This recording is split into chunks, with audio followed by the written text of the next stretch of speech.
Demonstration of how to use single-sided tape to hold small-sized plastic parts. 2 donut-shaped acrylics.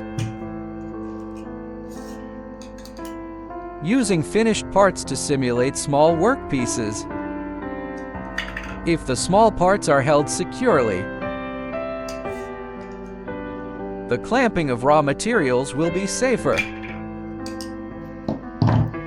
First, test the clamping force without applying single-sided tape. Turn on the switch of the vacuum work-holding table. It makes moving acrylic workpieces very easy. Cut single-sided tape to an appropriate width. First, peel off the protective film.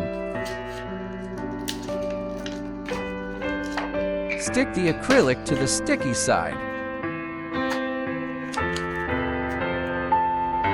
The non-adhesive side contacts the vacuum work-holding table. In this way, the area of the vacuum is increased. Single-sided tape covers more vacuum holes. Turn on the switch of the vacuum work-holding table. Single-sided tape is quickly fixed by vacuum work-holding table.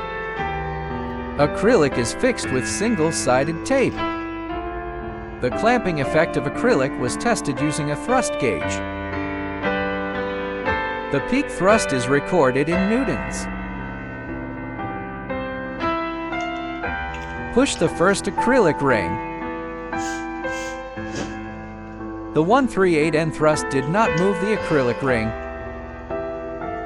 approximately equivalent to a lateral force of 13 kilograms. Testing the second acrylic ring. The 1/3/7 thrust did not move the acrylic ring.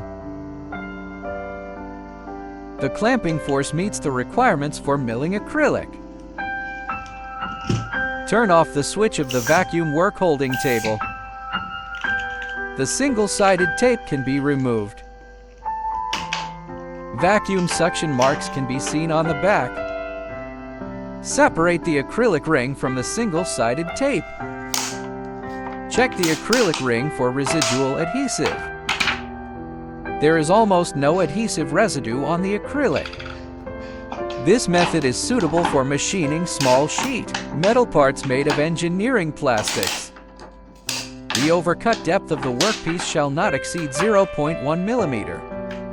It can also be used in aluminum workpieces and coolant environments. However, it is necessary to master the cutting parameters.